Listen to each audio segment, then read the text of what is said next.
Well, it's Sunday morning here at the end of April 2013, and I just got the word that my old friend Jim Tucker passed away. One of the last of the old gumshoe, straw hat journalists who was a sports writer until the 70s when he discovered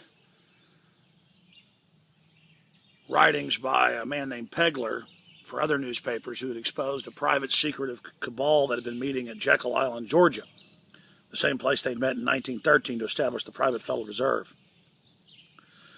And Jim, over the next 30-plus years, fought an uphill battle to expose the Bilderberg group, with the media saying it didn't exist, just like J. Edgar Hoover tried to say that La Cosa Nostra didn't exist, organized crime in the 50s.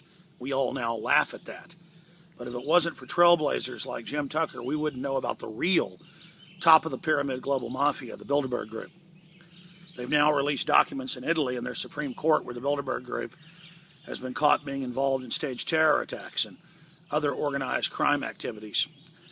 Documents have been leaked by WikiLeaks with Henry Kissinger saying we do illegal immediately, unconstitutional is harder.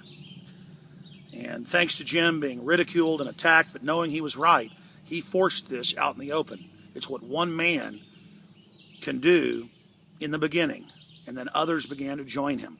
And over time, we were able to expose this cabal, and now Rolling Stone magazine yesterday came out and said, we owe the conspiracy theorists an apology. There is a private, corporate, secret cabal, one world government, LIBOR and beyond. The entire world economy is manipulated for insiders.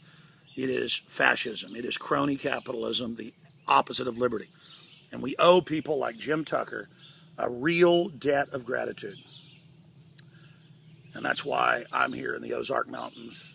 And I wanted to share the beauty of these woods with you out there as we remember Jim Tucker, demonized by the media. They said he was insane, he was a liar, but no, he was proven right.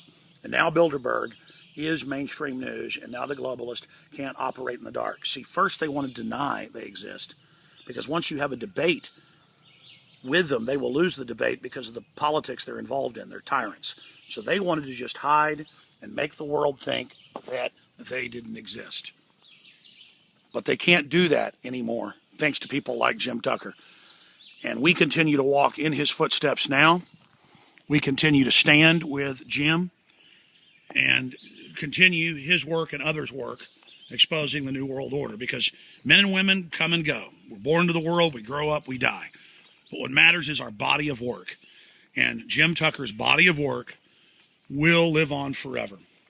And so this is basically my short eulogy to Jim Tucker, who was a great guy, a funny guy, just a classic fellow who grew up in, what was it, I think he said a South Carolina cotton plantation, living in a wooden shack, and ended up exposing the core of the global mafia. So, Jim, I will toast you tonight with an ice cold beer with Richard Reeves and my father. We're here in Arkansas on a short family trip. I will toast you, my friend, and all the others that stand up against tyrants and who go against the flow, against all the odds, and succeed. You were truly in the arena, and I will close with the famous Mark Twain quote that I give so many times because it's so true. I've lived it. In the beginning, a patriot is a scarce man, hated and feared and scorned. But in time, when his cause succeeds, the timid join him, because then it costs nothing to be a patriot.